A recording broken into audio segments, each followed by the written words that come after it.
do estudo de número 38, é o antepenúltimo, né? Não, esse é o penúltimo, na verdade, o penúltimo estudo dessa série final de 5 estudos, né, sobre o módulo 3, que trata sobre a vida de Cristo, né, o estudo da vida de Cristo, Cristologia, todos os desdobramentos, né, a partir da sua vinda, da sua morte, da sua ressurreição, e nós estávamos no propósito de, no dia 17, próximo terça-feira, será o último dia de aula antes do nosso recesso, e aí nós vamos estar terminando o módulo 3 nesse dia. Então, hoje nós estaremos falando sobre o penúltimo estudo chamado a glorificação. E a gente vai falar sobre o destino final dos crentes, né? Se você tem essa curiosidade ou precisa desse conhecimento, se é algo que está vivendo no seu coração, você vai saber hoje, mas antes de nós iniciarmos aqui a aula, eu vou pedir para se orar e abençoar as nossas vidas, para que nós possamos ter mais essa aula. Em nome de Amém. Pai querido, Pai amado, mais uma vez nós queremos te agradecer, Senhor, por mais essa oportunidade de estarmos aqui reunidos para aprender mais da Sua palavra, Senhor. Muito obrigado, meu Deus, que o Senhor venha abrir as nossas mentes, os nossos corações para ouvir a Sua palavra, que o Senhor abra o nosso entendimento, que o Senhor venha abençoar a vida de cada um de nós aqui, que o Senhor venha abençoar o pastor Lúcio, que vai levar a sua palavra mais uma vez para nós. Em nome de Jesus, Pai, nós pedimos e já te agradecemos. Amém. Amém, amém. Obrigado, Silvio. Amém, irmão. Então, hoje nós vamos falar sobre esse tema tão maravilhoso, né, e tão importante na vida de um cristão, que é a glorificação, né, onde nós vamos tratar sobre a glorificação. Nesse estudo, né, a gente vai explorar, né, o conceito de glorificação, que é o destino final dos crentes, né? A gente vai descobrir como a redenção completa, nós já falamos disso nas outras aulas, falamos sobre justificação, falamos sobre redenção, falamos sobre perseverança, falamos sobre uma série de temas importantíssimos, né? Se você não assistiu, volte algumas aulas para trás no canal do YouTube da igreja, lá tem todas as aulas completas. Nós toda semana colocamos lá as aulas que nós temos ao vivo na terça-feira. E hoje nós vamos falar sobre a redenção completa e a eternidade com Cristo, né? Se manifestando no plano da salvação, no plano divino da salvação. Sem problema, Ismael. Fica tranquilo, meu irmão. Obrigado, tá? Então, em nome de Jesus, nós vamos estar tratando sobre isso. Mas, do ponto de vista da nossa fé, é importantíssimo a gente ter muito claro, né, sobre o que trata a glorificação. E aí eu separei alguns textos básicos aqui e nós vamos começar a ler alguns deles. O primeiro é de 1 João, primeira carta, né, não do Evangelho. Nós temos o Evangelho de João, nós temos as cartas, epístolas gerais de João, 1ª, 2ª e 3ª João. Nós temos em João, capítulo 3, versículo 2, nós temos o seguinte texto: Amados, agora somos filhos de Deus e ainda não se manifestou o que havemos de ser, mas sabemos que, quando ele se manifestar, seremos semelhantes a ele, pois veremos como ele é. Esse texto ele é fundamental para o nosso entendimento hoje, da nossa aula hoje. Eu vou ler novamente. Amados, agora somos filhos de Deus e ainda não se manifestou o que havemos de ser, mas sabemos que, quando ele se manifestar, ele que é em Cristo, seremos semelhantes a ele, a Cristo, pois veremos a ele, Cristo, como ele é. Então, o que o apóstolo João diz, olha, nós agora já somos filhos de Deus. Cada um de nós, cada crente nascido de novo, que recebeu a Cristo, confessou Cristo como seu Salvador, ele é filho de Deus. Mas ainda, né, quer dizer, ainda por esse tempo, não se manifestou, ou ainda não está manifesto, né, por assim dizer, aquilo que nós havemos de ser. Por enquanto, né? Por enquanto, nós ainda estamos com essa vamos dizer assim, nós ainda estamos vivendo o que nós chamamos do já e ainda não. Já somos filhos de Deus, mas ainda não no sentido da completude, né? De sermos completamente filhos de Deus, com um corpo glorificado, manifesta, né, toda a glória da salvação de Deus sobre a nossa vida. Então ele fala, ele não se manifestou o que nós havemos de ser, mas sabemos, e isso ele não diz mais achamos, mas talvez, mas esperamos, mas temos a esperança. Não é assim que João se reporta, ele diz, mas nós sabemos. E o que nós sabemos? Que quando ele, Cristo, se manifestar, seremos semelhantes a ele, pois o veremos como ele é. Então, esse tema aqui, ele é... Irmão, diga para mim o que é melhor, quando eu fixo assim, eu junto com a apresentação, ou quando eu tiro a minha fixação e deixo só o slide? O que vocês preferem? Faz alguma diferença para vocês quando eu fixo? Para mim tá bom. Sem eu estar fixo, olha, eu fiquei menorzinho, ou eu estando fixado aqui para vocês? Acho que assim fica melhor. Ou assim, como? Assim também é bom. Fica? Tá bom. Então, eu vou deixar assim porque eu compartilho tela aqui junto com a apresentação. Então, nós vamos, nesse ponto, né? Suporte está instalando algumas coisas ali no meu notebook. Mas também. Então, nós estamos tratando justamente sobre esse texto, né? E aí, a gente vai tratar, a partir daqui, um outro texto de Romanos 8,30 que diz, olha... E aqueles a quem ele predestinou, nós já falamos aqui sobre predestinação, sobre as visões, sobre a questão da predestinação, qual o mecanismo, né, de decreto ou de presciência de Deus, arminianismo, calvinismo, falamos algumas aulas atrás. Mas aqueles que predestinou também chamou. E aqueles que chamou também justificou, e aos que justificou também os glorificou. Então, é um processo. Deus nos direcionou para a salvação, nos chamou para essa salvação, nos justificou a partir do momento que nós fomos chamados, e quando nós fomos justificados, nós passaremos por um último processo, que é a glorificação das nossas vidas. E, por fim, o texto de Filipenses 3:21, que diz o seguinte, olha, o qual transformará o nosso corpo humilhado para ser igual ao seu corpo glorioso, segundo o seu eficaz poder de sujeitar também a si todas as coisas. Então, nós temos a promessa, né, em Filipenses, de que aquele que tem sobre o seu domínio, sobre a sua que submete todas as coisas ao seu domínio, ao seu poder, ele tem uma promessa para nós. Que promessa é essa? A de transformar o nosso corpo humilhado. Humilhado por quem? Pelo pecado, pela nossa natureza caída, pela nossa natureza distante de Deus. Ele vai fazer cada um de nós para ser igual a ele em seu corpo glorioso, e é sobre isso que fala a glorificação. Eu quero avançar aqui para a gente ter esse entendimento melhor. Então, o que é a glorificação? O que é ser glorificado? A glorificação, quando nós falamos de glorificação, de maneira muito simples e objetiva, ela é o desfecho, ela é o final, ela é a conclusão do plano da salvação. Então, nós temos lá o estágio inicial, de sermos chamados lá na eternidade, né, predestinados. Aí a gente pode falar sobre a predestinação, de sermos direcionados por Deus para a salvação, ou pela sua presciência. O que é a presciência? Deus olhou da eternidade, viu aqueles que responderiam ao seu chamado, ao seu convite de aceitá-lo como Senhor e Salvador, e predestinou esses para a salvação.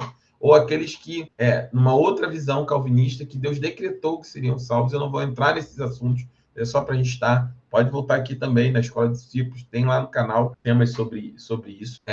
Então, a glorificação é esse desfecho. Deus nos escolheu, nos predestinou, né? Nos olhou na eternidade, e uma vez que ele olhou na eternidade, esperou o tempo de cada um nascer e vai chamando aqueles, né, que estão, que são aqueles que serão tocados pelo seu Espírito, trazido da morte no pecado para a vida em Cristo Jesus. E uma vez que essa vida está estabelecida, o desfecho disso Deus chama, justifica pelo sangue de Cristo. Nós falamos aqui sobre expiação, sobre Yom Kippur, sobre tudo apontar para o dia da expiação, né, que lá atrás no Antigo Testamento, que apontava para a cobertura do pecado, né? A justificação é cobrir com sangue o pecado de alguém, pagar o preço pelo pecado de alguém. E aí já a justificação em Cristo Jesus, e ela vai terminar. Todo esse processo é para um único propósito, para o desfecho disso, que é a glorificação. Então, a glorificação, ela é o desfecho do plano da salvação para a sua vida. Deus tem um propósito, e esse propósito, ele se conclui, ele se estabelece de uma vez para toda a eternidade, quando a etapa da glorificação ela for concluída em nossas vidas. E eu vou pedir para quem puder me ajudar com a leitura, que possa ler aqui para nós podermos avançar, em nome de Jesus. Pode ler? Pode.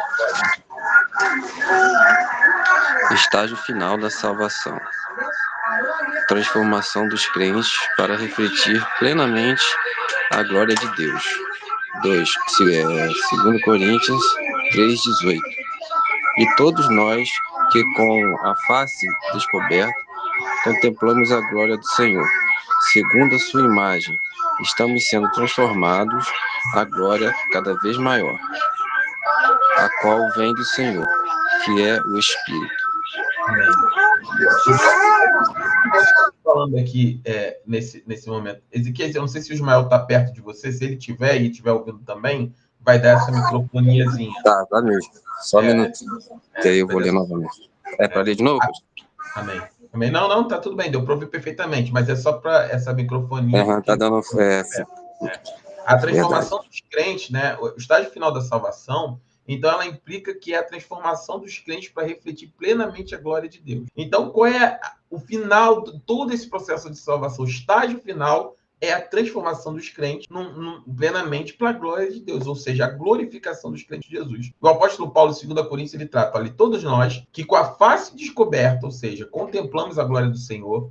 Isso aqui, em 2 Coríntios 3,18, ele está fazendo um comparativo entre a glória maior agora da nova aliança em relação à antiga aliança. Lá ele fala, lá Moisés, quando subia ao monte, ele voltava com o rosto coberto com véu, né? Para esconder a glória de Deus, não pela glória em si, mas também porque ela desvanecia, ela se esvaziava com o tempo, ele ia deixando de ter a face resplandecente com o tempo.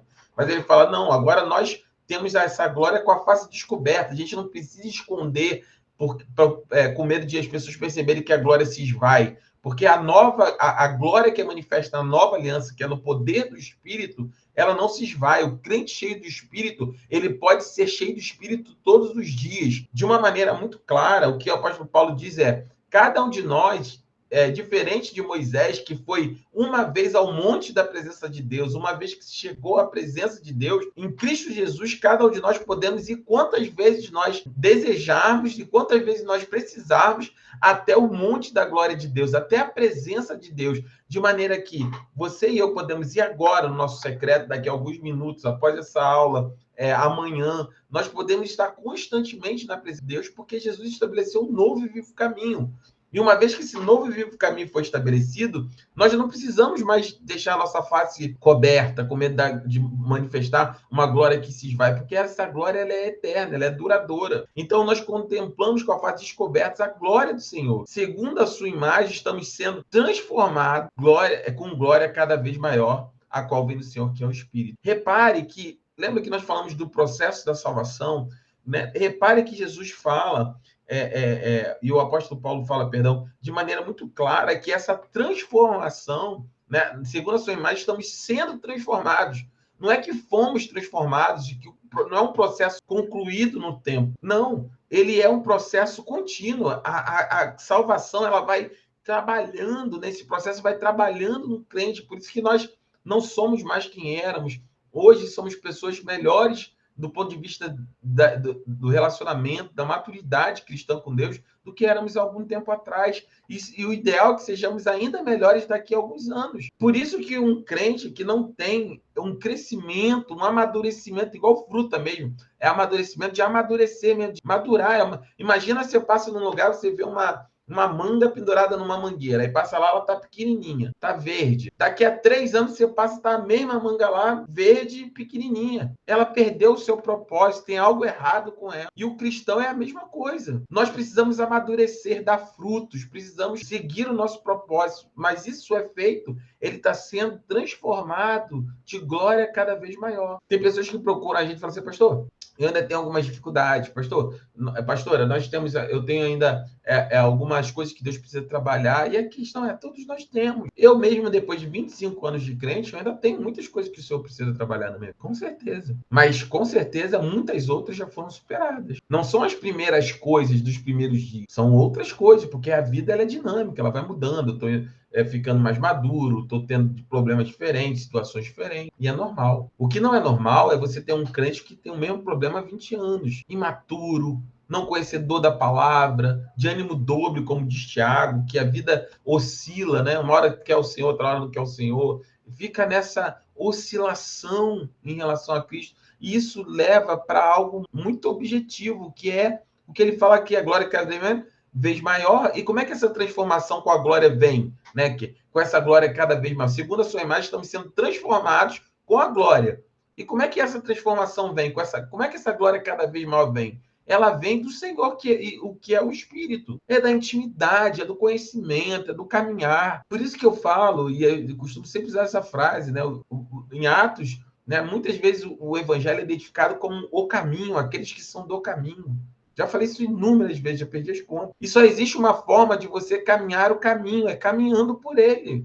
Pode parecer redundante, mas é isso. Ninguém vai caminhar pela Sil, ninguém pode caminhar pelo Ezequias, pela Tatiana, pelo Lúcio, pela Elisete. Ninguém pode. Só existe uma pessoa que pode caminhar esse caminho, é você. Por isso Jesus diz, olha, eu sou o caminho, a verdade e a vida. E esse caminho é Cristo, e isso só pode ser feito pelo Espírito. E o final desse caminho é a glorificação de Jesus. Pode ler, Ezequias. A promessa divina.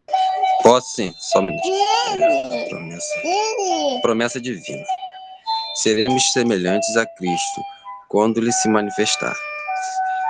1 João 3,2. Amados, agora somos filhos de Deus, e ainda não se manifestou o que havemos de ser. Mas sabemos que, quando Ele se manifestar, seremos semelhantes a Ele, pois o veremos com ele, como Ele é.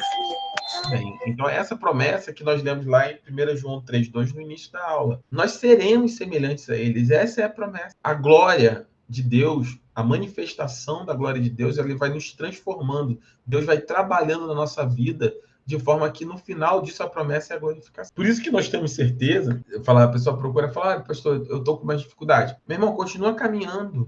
Eu tenho essa dificuldade, eu ainda tenho uma personalidade difícil, eu ainda tenho um vício, eu ainda tenho pensamentos que não são cristãos, não importa qual é o problema. Caminha, busca Deus, se apaixona por Ele, deixa seu coração arder sem limite pelo Senhor. Ame ao Senhor com todo o seu coração. E essas coisas vão ser transformadas. Porque é caminhando que a glória vem. E a glória ela se manifesta e ela vai mudando. Porque a promessa de Deus é essa. Que nós ainda não vemos aquilo que haverá de se manifestar. Mas nós sabemos que quando Jesus vier nos buscar, essa glória ela vai se manifestar. E essa glória manifesta vai nos glorificar. Vai nos levar essa glorificação tem um propósito. Qual é o propósito? Está aqui na nossa expectativa futura. Ainda não se manifestou o que haveremos de ser. Romanos 8,30. Fala sobre o que nós dissemos. E aqueles que predestinou, então Deus olhou lá na eternidade, chamou pelo Espírito, né? Quem fala que quem convence o homem da justiça, do juízo, do pecado e do juízo é o Espírito. Nós estamos dando na igreja cartas para o novo mundo,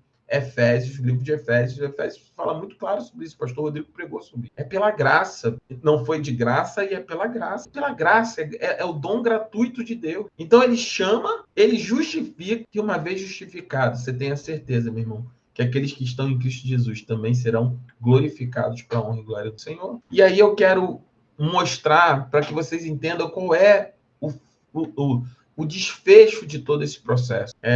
Na semana, agora no último domingo, e logo depois da pregação do pastor Rodrigo também, quando eu falei sobre Efésios capítulo 3, esse domingo eu reforcei sobre isso, expliquei toda a estrutura. O apóstolo Paulo fala muito claro em Efésios capítulo 3, ele fala sobre essa nova humanidade em Cristo, dessa nova humanidade, na verdade no capítulo 2, ele fala sobre essa nova humanidade em Cristo. E aí nós temos que entender, né, como é que essa nova humanidade que representa isso. Porque essa é a nossa expectativa, essa é a nossa esperança. O crente que perde a perspectiva da eternidade, ele perde sua esperança. E se ele perde sua esperança, ele perde a sua oportunidade de realmente viver tudo aquilo que Deus tem para ele. Eu vou colocar aqui o vídeo e vocês confirmam para mim se vocês têm, em nome de Jesus, vocês têm o áudio. Na história da Bíblia existem dois espaços. Sim. A Terra... Vou colocar aqui maior e eu vou desfixar aqui a minha... Na história da Bíblia existem dois espaços. A Terra, onde vivemos, e os céus, onde Deus vive. E temos falado sobre os seres espirituais, os Elohim, o Conselho Divino, os anjos e os querubins, Satanás e os demônios. E o último personagem que queremos focar é a humanidade. Os humanos não são seres espirituais. Em Gênesis 1 e 2, eles são feitos do pó, como os animais. Mas perceba que Deus chama os seres humanos a se tornarem algo mais. Ele os eleva para viverem e governarem no Éden, o lugar onde o céu e a terra são um. E eles são convidados a comer da árvore da vida. O que significa comer da árvore da vida? Bem, é uma imagem sobre receber a vida eterna de Deus em si mesmo. É uma existência totalmente nova. Espera aí, seres físicos vivendo para sempre? Como isso funciona? Bem, de alguma forma, compartilhar da vida de Deus transforma os nossos corpos para que possamos habitar o céu e a terra ao mesmo tempo. E transforma também a nossa imaginação. para aprendermos a governar o mundo como Deus do poder do amor. Esse é um chamado incrível, mas a humanidade é logo enganada por um rebelde espiritual. Sim, ele mente para os seres humanos, dizendo que podem governar e obter a vida eterna por si mesmos. E Deus expulsou todos eles do jardim. E eles estão afastados da fonte da verdadeira vida. O mal e a morte agora têm poder sobre nós e vivemos em um mundo de medo, autopreservação e violência. Mas Deus promete que um dia um ser humano virá derrotar o mal e a morte na fonte e abrir um novo caminho para reunir céu e terra. E essa promessa é cumprida em Jesus. Certo. Quando somos apresentados a Jesus, ele é um ser humano, mas também é muito mais. Vemos que em Jesus, Deus e a humanidade se tornaram um, para que ele possa restaurá-la ao seu chamado perdido. E Jesus foi testado pelo mesmo ser espiritual enganador. Não em um jardim, mas no deserto. Ele conta a mesma mentira para Jesus. Você pode governar o mundo inteiro agora se você se render a mim e fizer as coisas do meu jeito. Mas Jesus sabia que essa mentira leva à morte, então a rejeitou e saiu vitorioso sobre o poder espiritual do mal. Então Jesus começou a anunciar que o reino celestial de Deus tinha chegado na terra por meio dele. E assim ele enfrentou o poder da morte com suas curas e libertações. Jesus reabriu o caminho à vida eterna para reinarmos com Deus e nos tornarmos novos seres humanos. Sim, ele também confrontou nossa imaginação, ensinando como os poderes espirituais corruptos escravizam comunidades com as suas mentiras. Mentiras como, minha tribo é superior à sua. Mas Jesus disse que cada pessoa é uma imagem de Deus. Ou a mentira de que o poder vem pela força. Enquanto Jesus ensinou que o poder de verdade exige sacrifício e generosidade. Ou a mentira de que a paz vem pela violência. Enquanto ele disse que a verdadeira paz vem por meio do amor que se doa. Esse é um novo tipo de humanidade. Uma humanidade transformada pela vida de Deus e seu amor. E Jesus não só falou desses ideais, ele viveu. Sim, exatamente. Ele trouxe o reino celestial de Deus para Jerusalém para confrontar os poderes. Na verdade, foi por isso que ele foi preso. Bem, então talvez o jeito de Jesus não possa vencer o mal. Mas do ponto de vista de Jesus, sua morte iminente era na verdade uma batalha. Uma batalha? Não contra os seres humanos, mas contra o inimigo verdadeiro, os poderes espirituais que nos escravizam por meio de suas mentiras. Jesus deu a sua vida e deixou o mal agir livremente. Mas o amor de Deus tem o poder de criar vida mesmo a partir da morte. Foi o que aconteceu quando Jesus ressuscitou dos mortos. E o Jesus ressurreto é humano, mas um novo tipo de humano. Sim, quando os seguidores de Jesus o viram ressurreto, ele tinha um corpo transformado que podia viver no céu e na terra ao mesmo tempo. Ele era como uma nova categoria de ser humano, que pode viver e reinar com Deus para sempre. Jesus é a nova humanidade que somos chamados a nos tornar. Certo. Ele disse que toda a autoridade no céu e na terra pertence a ele. Então, enviou seus seguidores para anunciar que sua vida eterna está disponível para nós agora. Podemos experimentar a vida eterna agora? Bem, Jesus disse que a vida eterna é conhecer esse Deus de amor para que nossa imaginação seja transformada, sendo livres para amar a Deus e ao próximo. E confiamos que, mesmo se morrermos, o amor de Deus transformará nossos corpos e nos levantará como uma nova criação. E é assim que a história da Bíblia termina. O fim é um novo começo, com Jesus e a nova humanidade que reina em um céu e terra reunidos. Amém.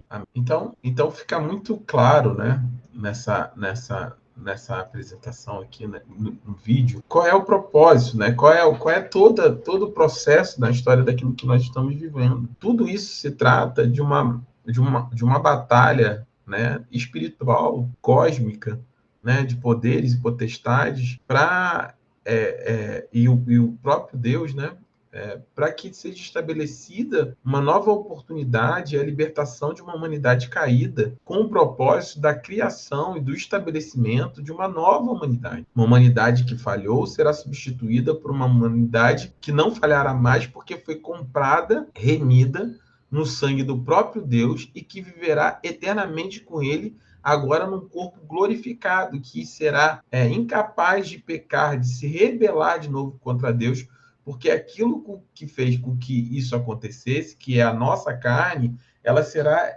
eternamente transformada, glorificada, né, mudada. Então sai a natureza do pecado, que dá brecha para que nós nos rendamos ao desejo de governarmos a nossa própria vida, de governarmos aquilo que está ao nosso redor. Nós falamos aqui na Escola de Discípulos, tem a aula aqui sobre o pecado, sobre a queda. Nós não focamos, às vezes, nos acontecimentos. Olha, fulano fez isso, ou eu fiz aquilo. Nós vemos a consequência do pecado, mas a origem do pecado, né? Vamos dizer assim, a origem do pecado é uma só, é a desobediência a Deus e a sua palavra. Deus disse, não coma da árvore, porque no dia que comer, você certamente morrerá. O ser humano decide comer da árvore, ou seja, ele vai contra aquilo que Deus tinha dito, contra a palavra de Deus. Ele não confiou, ele duvidou da palavra de Deus. E ao duvidar, ele escolheu viver ou tentar viver sobre os seus próprios termos, sobre suas próprias decisões, sobre a sua própria maneira de... E essa é a origem do pecado, e essa continua sendo o pecado no meio do seu coração. Nós somos rebeldes por natureza. Por isso, somente através do Espírito Santo de Deus somos capazes de submeter essa natureza, de matar essa velha criatura para viver agora, não mais nós, mas Cristo através de nós, até que ele seja manifesto, para que nós possamos ter a glorificação dessa natureza e nós possamos viver com ele eternamente. Por isso que o apóstolo Paulo declara, o bem que eu quero fazer, esse não faço, mas o mal que eu não quero cometer, esse eu acabo cometendo. Porque faz parte da nossa natureza caída essa perversão, essa distorção. Por isso que devemos andar no Espírito, viver em Espírito, submeter a nossa carne, buscar no Senhor aquilo que é o mais importante, que é reconhecermos a nossa incapacidade de governar a nossa própria vida e crermos na sua palavra, crermos na sua promessa. Deus nos fez uma promessa. Ele começou a boa obra e ele é fiel para terminá-la até a sua volta. Então, quando nós falamos, né, sobre a glorificação, nós estamos tratando justamente sobre isso. Então, a pergunta que fica é: o que é a glorificação? E aí, nós já falamos sobre isso, mas eu vou reforçar isso de maneira clara. Nós precisamos entender claramente o que significa ser glorificado, qual é a promessa da glorificação. Vou pedir para quem tiver com o microfone possa ler para ajudar. Fiquem à vontade, irmãos, para poderem abrir, comentar, fazer perguntas, por favor, tá bom? Amém? Alguém pode ler para mim, por gentileza? Amém. Transformação final. Redenção completa do corpo, alma e espírito. E não somente ela, mas nós mesmos, que temos os primeiros frutos do espírito. Gememos interiormente, esperando ansiosamente nossa adoção como filhos, a redenção do nosso corpo. Romanos 8:23. Então, o primeiro passo, né, o primeiro item da glorificação é entender que ela é a transformação final. Quando ele abre aqui, o apóstolo Paulo diz não somente ela, ele vem falando sobre a criação, que a criação ela anseia, né? A criação ela tem o desejo, ela geme pela manifestação, pela correção de todas essas coisas. O que isso significa? Deus criou o mundo, Deus criou os céus, terras, a natureza, os animais, e todos eles sofrem por causa da queda do homem. Sim ou não? Nós não estamos destruindo constantemente fauna, flora, o nosso habitat. Toda a criação ela sofre, toda a criação ela sofre com a queda humana. Mas não somente ela sofre, nós também sofremos. Nós que temos os primeiros frutos, né, do Espírito, gememos interiormente, esperando que, com ansiedade, a nossa adoção final como filhos e principalmente a redenção, o resgate do nosso... Se você é um cristão sincero, fala a verdade, assim, vou abrir para a gente... Dá muita tristeza quando a gente perde, assim, de verdade. Assim, quando a gente vê, você fala assim, nossa, eu não acredito que eu caí de novo nisso, que eu pequei de novo dessa forma. Não acredito que eu me alterei de novo, que eu perdi a paciência de novo, ou que eu fui grosseiro de novo, ou que eu me expus a essa situação de novo. É muito triste, é muito deprimente a gente ver constatar essa nossa natureza, entender que nós somos pó e que gera, assim, uma certeza de que se não fosse pelo Senhor, nós estaríamos perdidos. E aí gera uma ansiedade no nosso coração de que nós queremos ser redimidos como filhos. O Senhor te ama, o Senhor me ama. E o Senhor entende e conhece a nossa natureza. Isso não pode ser desculpa para não mudar. A desculpa para não mudar, a desculpa para continuar servindo aos seus próprios interesses, desejos e vontades, é a manifestação das obras da carne, de uma natureza caída. Mas em Cristo Jesus nós cremos que haverá o dia em que nós seremos transformados, finalmente, de uma vez por todas, com a redenção completa, não só do nosso corpo, mas da nossa alma e do nosso espírito. Amém? Pode continuar, por favor, Lorena. Comunhão eterna, estar na presença de Deus e refletir a sua glória. E ouvi uma forte voz que vinha do trono e dizia: Agora o tabernáculo de Deus está com os homens, com os quais ele viverá. Eles serão os seus povos, o próprio Deus estará com eles e será o seu Deus. Apocalipse 21:3. Apocalipse 21, né, é o desfecho já, né, após Apocalipse 20, né, onde tem um grande julgamento, o grande trono branco. Então, Apocalipse 21 ele vai começar a tratar até 22 sobre esse novo tempo a partir do final de todas as coisas, do julgamento de todas as coisas. E o apóstolo João, que também escreve Apocalipse, né? João escreve o Evangelho de João, as 3 cartas, as 3 epístolas gerais, primeira, segunda e terceira epístola de João, são gerais por quê? Porque é 1 João, 2 João, 3 João. As epístolas que são específicas, né? Então são direcionadas a alguém. A Filipenses, que era a igreja que estava em Filipe, a João Manos, que era a igreja que estava em Roma. Não que não se aplique a toda igreja, né? Mas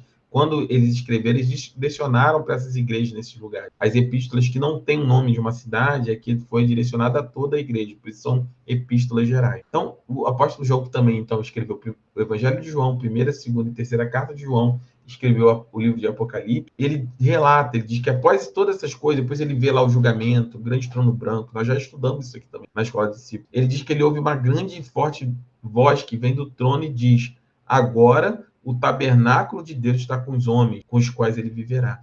Lembra que quando nós estudamos algumas aulas atrás sobre o tabernáculo, nós falamos que esse tabernáculo era só uma representação do tabernáculo de Deus. O tabernáculo que tem aqui na terra, que foi construído na terra com a glorificação, com a manifestação da glória de Deus, com os anjos o adorando, com a manifestação da sua santidade, ele era só uma representação do tabernáculo celestial de Deus. Então, ele fala, agora o tabernáculo de Deus, esse tabernáculo, que é a morada do próprio Deus, do trono, a manifestação do Santo dos Santos real de Deus. Agora ele está com os homens com o qual ele viverá. Olha que coisa maravilhosa. Hoje nós vivemos com Deus, mas ainda numa experiência um tanto quanto ainda, vamos dizer assim, espiritual, no sentido de, não que não será, mas ainda assim distante nesse aspecto. Não é real, né? Não é que não é real, não é físico, assim, de ver, de viver exatamente. Nós veremos o tabernáculo de Deus, nós estaremos na sua presença real, né? Ali, Deus ali, a gente aqui, com um corpo glorificado. E aí ele diz ainda, ali eles serão os seus povos, e o próprio Deus estará com eles, e ele será o seu Deus. Deus habitará definitivamente no meio do seu povo. E que povo é esse? Uma nova humanidade, uma humanidade glorificada pelo poder que há no sacrifício de Cristo na cruz do Calvário. E aí o último item é a culminação da salvação. Então, a glorificação, ela é a transformação final, a comunhão eterna com Deus. Então, a transformação final dos crentes, não vai ter mais nada que ser ajustado. Nós seremos um corpo glorificado, perfeito, como Cristo Jesus recebeu o seu na sua ressurreição. Nós teremos uma comunhão eterna com Deus, e ela é a culminação da salvação, ou seja, é o ápice, está consumado definitivamente, o tetelestai definitivo, né? Está consumado definitivo de Deus para o seu plano da salvação. Então, a redenção do corpo mortal. Podem ler, por gentileza. Corpo ressurreto. Crentes terão corpos glorificados, livres de dor, pecado ou morte. Ele transformará o nosso corpo humilhado para ser semelhante ao seu corpo glorioso, pelo poder que o capacita a sujeitar todas as coisas a si mesmo. Filipenses 3:21. Avançar aqui. Peraí. Semelhança com Cristo, transformados à semelhança do corpo ressurreto de Cristo. Assim será com a ressurreição dos mortos. O corpo que é semeado é perecível e ressuscita imperecível. É semeado em desonra e ressuscita em glória. É semeado em fraqueza e ressuscita em poder. É semeado um corpo natural e ressuscita um corpo espiritual. 1 Coríntios 15, 42, 44. Amém. Eu quero parar aqui, eu quero fazer um exercício rapidinho com vocês. Quando nós falamos de semente, o que vem à mente de vocês? Mais latente, né? Sobre passagem bíblica, sobre coisas que nós falamos sobre semente. Qual é a passagem que vem mais latente, assim, mais à mente de vocês? Nada? Pastor, você pode repetir a pergunta? Nossa, claro. Quando nós falamos sobre semente, semeadura, o que vem à mente de vocês? Qual passagem bíblica vem à mente de vocês? A parábola do semeador. Parábola do semeador. Também uma muito famosa, eu vou ajudar vocês também nisso. A lei da semeadura, também é bastante famosa, né? Que de Deus não se Isso, zomba, que o homem planta, né? Que o homem semear, isso ele colherá. De Gálatas, né? 6, se não me engano. Olha como é que isso é profundo. Por isso que é importante nós estudarmos a Bíblia, pegarmos toda a sua estrutura, o seu contexto, entendermos os textos. É óbvio que a lei da semeadura ela é profunda e as pessoas pegam essa lei para justificar coisas tão menores, tão insignificantes diante da glória de Deus. Usam isso para dizer, o que o homem semear, isso aí colherá. Tá vendo? Se você não semear 10 mil reais hoje aqui na igreja, você não vai colher a bênção que Deus tem para fazer. Você colhe pouco porque semeia pouco. É óbvio que nós sabemos que tem princípios, né, sobre oferta, sobre um coração para Deus, coração fiel de dízimo, né? As pessoas que têm um coração, a Bíblia fala sobre isso, né? Sobre como Deus tem prazer em abençoar seus filhos. Mas a lei da semeadura passa muito distante. O apóstolo Paulo, aqui em 1 Coríntios, ele está falando sobre... ele está dizendo assim, olha, assim será com a ressurreição dos mortos. Ele está falando, olha, toda a semelhança do corpo ressurreto de Cristo, como ele foi transformado, ou seja, Jesus tinha um corpo, obviamente ele era 100% homem, 100% Deus, mas ele, na sua ressurreição, ele recebe um corpo glorificado. E nós também, a semelhança dele, vamos receber esse corpo. Então ele fala, então assim, já que a gente tem um corpo mortal e semelhante a Cristo, nós vamos ter um corpo imortal, um corpo não caído, e vamos ter um corpo glorificado. Então ele fala, então assim será com a ressurreição dos mortos. O corpo que é semeado, quer dizer, o meu corpo, o seu corpo, que nós estamos semeando para a eternidade, né? Que nós estamos qual é o papel da semente? Não é morrer? Sim ou não? Sim. O papel da semente fundamental é morrer, certo? A semente morre para que surja a vida, certo? Sim. Não existe árvore sem a semente ser morta, né? Não existe árvore sem que a semente seja enterrada e ela dê vida. Então, o corpo ele é semeado. Nós semeamos o nosso corpo matando ele em Cristo Jesus, matando os nossos desejos, nossas inclinações pecaminosas. Todas as vezes que você luta contra a sua natureza, minha irmã, meu irmão, não é em vão. Não é em vão. Essa semeadura do que é perecível, ela tem um propósito, porque ele fala, o corpo que é semeado é perecível, mas vai ressuscitar imperecível. A minha e a sua natureza, ela tem um fim. Nós vamos morrer, nós estamos morrendo a cada minuto, a cada hora. Você vai durar menos tempo do que iria durar quando nós começamos essa aula 1 hora praticamente atrás, 40 minutos atrás. Nós não somos senhores do tempo, nós não somos senhores da vida. É perecível, nós estamos perecendo. O que é perecível? O melhor exemplo é igual o iogurte na prateleira de um mercado. Quando ele sai da fábrica, que passa lá o rótulo, né, que ele nasce, que passa o rótulo dele lá e fala assim, dia 31 de dezembro, esse iogurte perece. A partir daquele momento, a contagem é sempre menos tempo para que ele tenha serventia e tenha vida útil. E nós, assim, como um produto, entre aspas, nós temos um prazo. Eu e você, a gente tem um prazo. Do momento que nós nascemos, que nós fomos gerados, nós temos um prazo. Cada um de nós tem um prazo. Uma data final onde nós vamos perecer. Uns mais rápido, outros mais demorado, mas todos nós pereceremos. A não ser aqueles que estarão vivos quando Jesus retornar. Mas, via de regra, todos nós pereceremos. E nós semeamos isso que é perecível, que tem prazo, que tem um tempo para se acabar, para se tornar inútil. Nós semeamos isso para ressuscitar imperecível. E aí ele fala, nós semeamos em desonra. Porque nós vivemos em desonra. Não se sinta mal, meu irmão, porque tão difícil para você é para qualquer um de nós. Não pense que para mim, como pastor, é mais fácil do que para você, como irmã.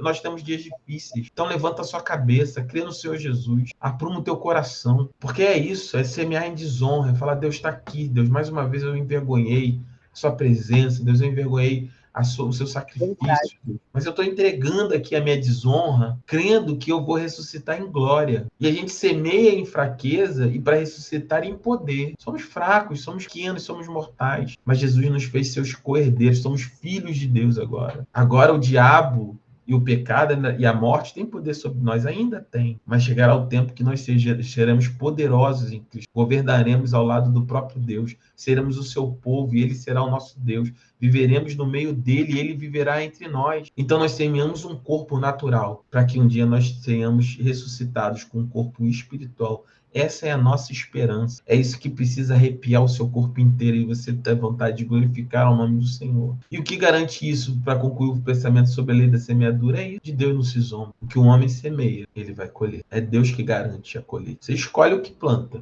e Deus garante o que colhe. Uma aplicação espiritual mais ampla, tudo isso que você está plantando, irmão, as suas negações, a sua rejeição ao pecado, as suas lutas, o seu choro, a sua lágrima, você está plantando. E é Deus que vai garantir que você vai colher uma vida imperecível, glorificada, no poder do Espírito, um corpo espiritual para toda a eternidade. A lei da semeadura mais importante é essa. É o nosso resgate. A redenção é resgate, é resgatar por um preço, libertar por um preço. Jesus foi lá e pagou a redenção do nosso corpo morto. E nós seremos semelhantes a ele, com o corpo ressurreto. E os mortos em Cristo, essa é a nossa esperança, ressuscitarão primeiro, pois dada a ordem, 1 Tessalonicenses 4:6, já estudamos isso e pregamos sobre isso na carta final também. Pois dada a ordem, com a voz do arcanjo ressoada a trombeta de Deus, o próprio Senhor descerá do céu e os mortos em Cristo ressuscitarão. A nossa esperança não está nesse mundo, nunca esteve nele. Deus, ele é poderoso para mudar a sua história amanhã, meu irmão. Creia, não tenha medo. Mas o seu coração não pode estar pautado nessas coisas. O meu coração não pode. É dificílimo, é dificílimo, é dificílimo. Nós lutamos com a nossa carne dia e noite para não tomar de volta as rédeas da nossa vida, para não tomarmos o controle dela. Não se sinta sozinho, não se sinta sozinho, não se sinta sozinha, mas creia com todo o teu coração, com todo o teu entendimento, que a nossa esperança ela é viva e ela se mantém de pé, ainda que nós caiamos. Nós já falamos sobre isso, nós pertencemos a um reino que é inabalável. O reino de Cristo é inabalável. E essa é a nossa promessa, que nós estaremos na presença de Deus para sempre. Pode ler para mim, por favor? Comunhão plena. Estaremos face a face com Deus. Verão a sua face e o seu nome estará em suas testas. Apocalipse 22:4. Na ausência do pecado, ele enxugará dos teus olhos toda lágrima. Não haverá mais morte, nem tristeza, nem choro, nem dor, pois a antiga ordem já passou. Apocalipse 21:4. Plenitude de alegria. Experimentaremos uma alegria completa e eterna na presença do Senhor. Amém. Pode continuar, Maria. A vitória final de Cristo. Reino eterno. Cristo reinará para sempre, com justiça e amor. Novo céu e nova terra. Deus criará um novo lar para os crentes. Cumprimento do plano de Deus. Realização final do propósito divino. Reino eterno. Seu domínio é um domínio eterno, que não acabará, e o seu reino jamais será destruído. Daniel 7:14. Novo céu e nova terra. Vi um novo céu e uma nova terra, pois o primeiro céu e a primeira terra tinham passado, e o mar já não existia. Vi a cidade santa, a nova Jerusalém, que descia do céu da parte de Deus, preparada como uma noiva adornada para o seu marido. Apocalipse 21:1-2. Cumprimento do plano de Deus. Pois dele, por ele e para ele são todas as coisas. A ele seja a glória para sempre. Amém. Romanos 11:36. Bem, então essa é a nossa garantia. O desfecho disso tudo é a vitória final do próprio Cristo. Jesus, ele é vitorioso. Nós não cantamos isso? Que ele é vitorioso, que ele é vitorioso, que o Senhor é vitorioso. E qual é a vitória dele? É o seu reino eterno. O seu reino eterno. O seu reino de amor e justiça. Num novo céu e numa nova terra livre do pecado, para aqueles que amaram a Cristo. E o cumprimento do seu plano, que é o final, o propósito divino, é a realização da sua vontade. Um reino eterno que não pode ser abalado, jamais acabará e será destruído. Uma nova terra e um novo céu, para o cumprimento do plano de Deus. Essa é a nossa certeza. Ainda que você não acredite nem mesmo em você, crê em Jesus. A vitória dele já está estabelecida. O Senhor já venceu. E o final da sua vitória é o estabelecimento do seu reino, de um novo céu, de uma nova terra e do cumprimento do plano de Deus na vida do crente. Deus tem um plano para a sua vida, um plano maravilhoso. E esse plano será cumprido em Cristo. Vamos continuar. Como a glorificação impacta na nossa vida hoje. Esperança viva. Força para enfrentar as dificuldades da vida. Considero que os nossos sofrimentos atuais não podem ser comparados com a glória que em nós será revelada. Romanos 8:18. Chamada santidade. Viver de uma forma santa, aguardando o retorno de Cristo. Mas, assim como é santo aquele que o chamou, sejam santos vocês também em tudo o que fizerem. Pois está escrito: sejam santos, porque eu sou santo. 1 Pedro 1:15-16. Confiança em Deus. Lembrete de que Deus cumpre suas promessas. Então, a glorificação ela impacta a nossa vida não somente na eternidade, mas hoje. De que forma? Primeiro, ela nos garante uma esperança viva. Uma esperança viva. A nossa esperança não é morta. Eu falo sempre sobre isso. Ainda que seu dia hoje possa ter sido terrível, o meu dia possa ter sido terrível, a nossa esperança, ela é viva. Nós podemos crer que amanhã vai ser melhor em Cristo Jesus, que amanhã Deus pode mudar toda a nossa história, que aquilo que era impossível será derrotado na nossa vida, que aquilo que era intransponível será transposto pelo poder que há no nome de Jesus. A nossa convicção, a nossa fé, né? A certeza dessa glorificação, a esperança dessa vida eterna com Deus, ela nos gera em nós uma esperança viva, porque o nosso reino não é desse mundo, nós pertencemos a um reino eterno. E pela eternidade, esse reino sempre será vitorioso. E nós passamos a reinar quando? Hoje, agora, a partir do momento que recebemos Cristo como Senhor e Salvador das nossas vidas. E por isso a nossa esperança ela é viva, para que nós possamos enfrentar as dificuldades da vida. Viver de uma forma santa, aguardando o retorno de Cristo. O pastor Rodrigo pregou sobre isso no penúltimo culto online, se eu não me engano, sobre 1 Pedro 1, 15 e 16. Nós temos que viver na santidade, esperando, crendo, confiando que Deus nos chamou e que Ele honrará a nossa semeadura, a nossa entrega ao reino dele, né? Então nós precisamos ser santos porque Ele é santo. Então viver de forma santa, aguardando o retorno de Cristo, é a posição de todo crente. Nós não podemos ser como as virgens nécias, lembra da parábola das virgens? 5 prudentes e 5 nécias. 5 que esperavam o retorno do noivo e 5 que não se prepararam. Tem muitos crentes que vivem, a maioria hoje, grande maioria talvez, viva dessa forma, de maneira nécia, de maneira tola, porque se deixou de falar sobre a necessidade de nós estarmos preparados para a sua volta, porque o dia e a hora absolutamente ninguém sabe. Ah, pastor, mas pode ser daqui a 100 anos. Pode, mas pode ser ainda essa noite. E a pergunta é, você está pronto? Você está pronta? Como está a sua vida com Deus, o seu coração para Deus? E nossa confiança é essa, que Deus cumpre as suas promessas em nossa vida. A nossa esperança final. Pode ler, por favor. Nossa esperança final. Vejam como é grande o amor que o Pai nos concedeu, sermos chamados filhos de Deus, o que de fato somos. Por isso, o mundo não nos conhece, porque o não conheceu. Amados, agora somos filhos de Deus, mas ainda não se manifestou o que haveremos de ser. Sabemos que quando ele se manifestar, seremos semelhantes a ele, pois o veremos como ele é. Todo aquele que nele tem essa esperança purifica-se a si mesmo, assim como ele é puro. 1 João 3, 1:3. João 3. Então, olha como a esperança final, como João ele coloca isso, olha, veja como é grande. Eu fiz até questão de tirar a quebra dos versículos, colocar como um texto corrido, fica mais fácil o entendimento. Ele fala, veja como é grande o amor que o Pai nos concedeu. E como é que a gente vê isso? Qual é a prova desse amor? É que nós podemos ser chamados filhos e filhas de Deus. E, de fato, nós somos. E ele continua, então, o fato de você ser filho e de eu ser filho de Deus, e você ser filho e filha de Deus, nós somos.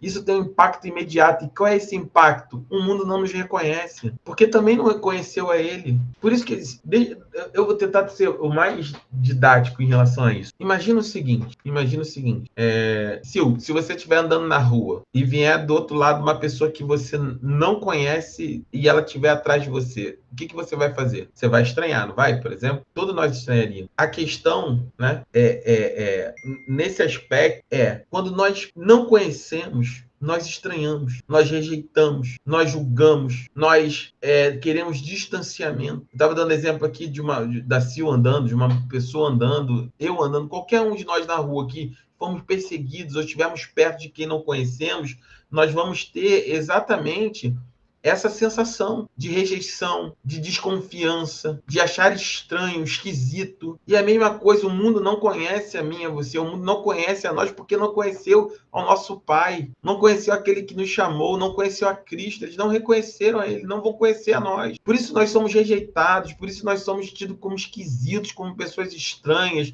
como pessoas tacanhas, como pessoas sem visão, como pessoas que não têm...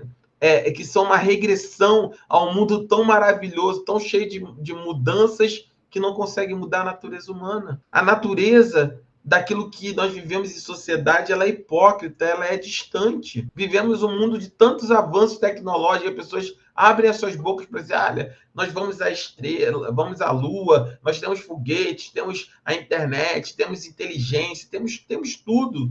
Como é que vocês podem acreditar num Deus nessa historinha da Bíblia, na conversa da pregação do pastor. Como é que vocês podem acreditar nisso? Mas são hipócritas, porque esquecem que todas essas maravilhas não resolveu aquilo que é fundamental e que somente o evangelho é poder de Deus para mudar, que é o coração do homem. Apesar de nós termos todas essas avanços, todas essas tecnologias à nossa disposição, ainda assim temos ainda pessoas passando fome, crianças sendo abusadas, nós temos pessoas sendo assassinadas, nós temos pessoas roubando, acumulando mais do que precisam e tirando de quem não tem. A natureza humana jamais mudou. Não importa o quanto nós avançamos como humanidade, o homem sempre será o mesmo, caído, distante de Deus, egoísta, voltado para o seu próprio umbigo, distante do propósito de Deus para a sua vida, morto nos seus pecados. E esse mundo jaz no maligno, está morto. Jesus falou isso, olha, o mundo jaz, está morto no maligno. E ele jamais vai conhecer ou reconhecer a gente. Por isso que nós não podemos viver um evangelho de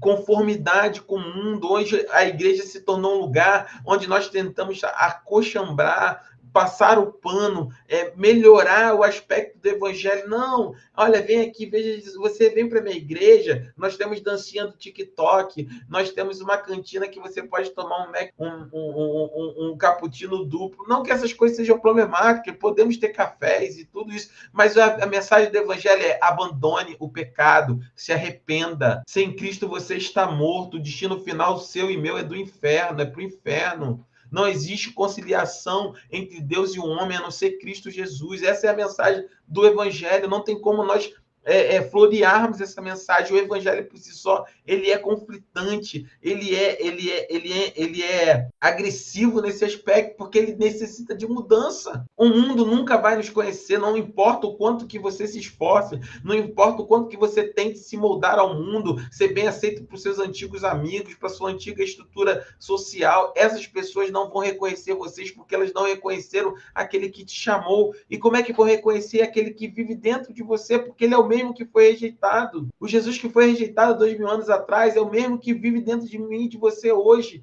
E assim como não reconheceram ele, jamais reconhecerão a mim e a você. Então para de tentar se moldar a esse mundo, tentar transformar o evangelho em algo mais palatável, porque ele não é. A verdade é essa: nós somos filhos de Deus, caídos ainda, com dificuldades ainda. Mas o mundo não vai reconhecer a mim e a você se nós tornarmos o evangelho a igreja mais legal, a igreja mais bacana. Domingo nós vamos ter, por exemplo, The Chosen na igreja. E a mensagem é muito clara: se arrependam, convertam o seu coração. O que as pessoas precisam saber é que Jesus veio e existe uma nova oportunidade para todos aqueles que reconhecerem que precisam e sem ele nada são. Essa é a mensagem do reino, não existe outra. Sem Deus nós estamos perdidos e a nossa esperança final sempre será ele, porque quando ele se manifestar, nós seremos semelhantes a ele. E aí eu coloquei algumas perguntas aqui para reflexão. Gostaria de que você pensasse sobre isso, né? Refletisse depois dessa aula sobre isso. O que mais te emociona, né, sobre essa glorificação? O que mais te emociona sobre você ter essa certeza de que é Deus que garante essa colheita dessa semeadura? Você está semeando um corpo mortal, seus desejos, as suas vontades, a sua inclinação para o pecado,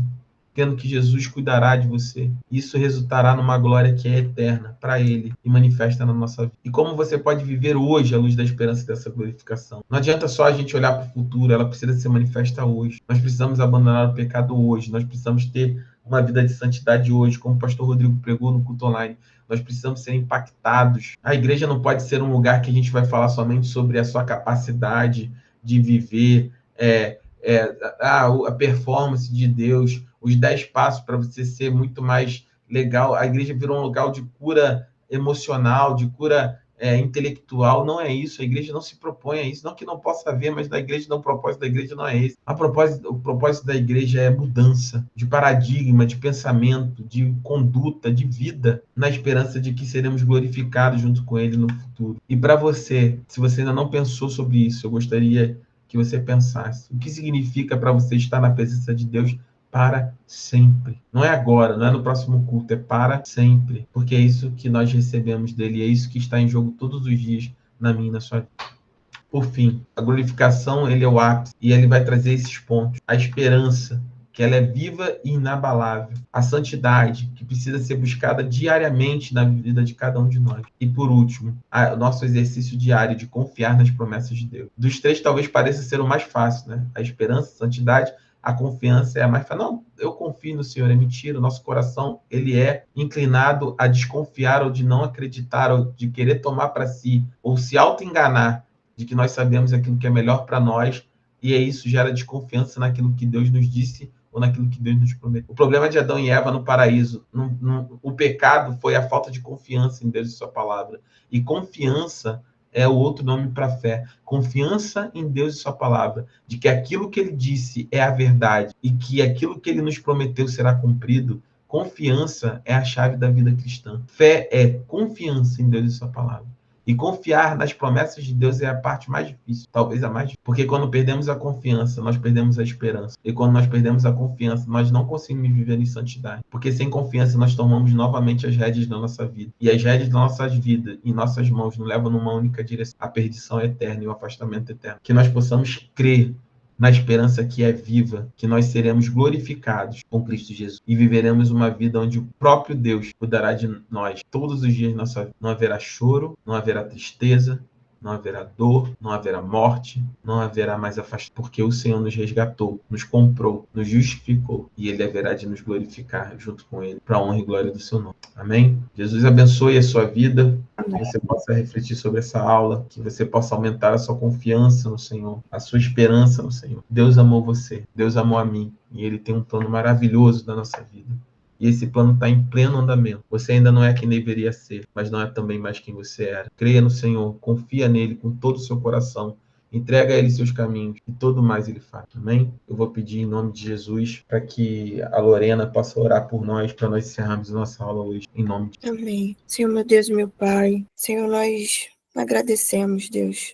Agradecemos por essa aula, por essa noite que o Senhor preparou, por esse conteúdo, Senhor, pela sabedoria que o Senhor tem dado ao pastor a cada dia para conduzir as aulas, para ministrar, para passar aquilo que nós verdadeiramente precisamos entender a respeito de quem nos chamou, que é o Senhor, a respeito das promessas que o Senhor tem para as nossas vidas, a respeito de tudo que o Senhor tem feito em nós e assim mesmo como aquilo que ainda o Senhor fará. Nós agradecemos, Deus, por ter nos chamado, ter nos feito filhos do Senhor. Agradecemos imensamente, não teria agradecimento suficiente para isso, Deus. Agradecemos pelo seu amor, sua fidelidade com relação às nossas vidas, o seu cuidado. Agradecemos a cada dia a tua presença nas nossas vidas, Deus. Peço que o Senhor possa continuar permanecendo abençoando a vida do pastor, dando sabedoria, dando entendimento, Senhor. Que o Senhor possa levá-lo, Senhor, a cada dia ao centro da tua vontade, ele e a sua família. Que o Senhor possa realizar grandes coisas, Deus, assim como nós ouvimos hoje. Cada semente plantada, Deus, cada semente, nós teremos frutos dessas sementes. O Senhor nos dará. Nós cremos nas tuas promessas, que o Senhor possa fazer isso não só nas nossas vidas, mas na vida do pastor e da sua família também. Que o Senhor possa dar uma noite abençoada a cada um dos nossos irmãos, que o Senhor possa dar descanso a cada um deles e mais da tua presença nessa noite. Em nome de Jesus, amém. Amém, amém. Glória a Deus, louvado seja o nome do Senhor. Não percam, nós temos agora sexta-feira conexão, amém? Conexão, nós vamos ter conexão de São Gonçalo, né, na casa da Yasmin, do Gabriel, e foi confirmado, conexão de Niterói vai ser na casa da Márcia, amém? Amém, Lorena? Amém, Yasmin? Confirmado. Amém. Eu gostaria de que os irmãos participassem, né, que pudessem estar nessa sexta-feira no Conexão, e no domingo nós temos nosso culto especial, The Chosen, a exibição, nós vamos receber diversas pessoas lá, que seja uma bênção. Ore por esse dia, ore para que as pessoas sejam alcançadas, para que a mensagem do Evangelho toque essas pessoas, para que nós possamos ser instrumentos de salvação de Deus, amém? Que um seja tocado. Esse um, eu sempre falo sobre isso, um só é pouco quando não é um de nós, ou quando não somos nós, né? Se um foi tocado, se esse um fosse eu gostaria e glorificaria o nome do Senhor por ser esse um. Que um seja tocado, que tudo isso seja por um, que seja por muitos, mas se for somente por um, já terá valido todo o nosso esforço, tá bom? Em nome de Jesus, Jesus abençoe vocês, fiquem na paz.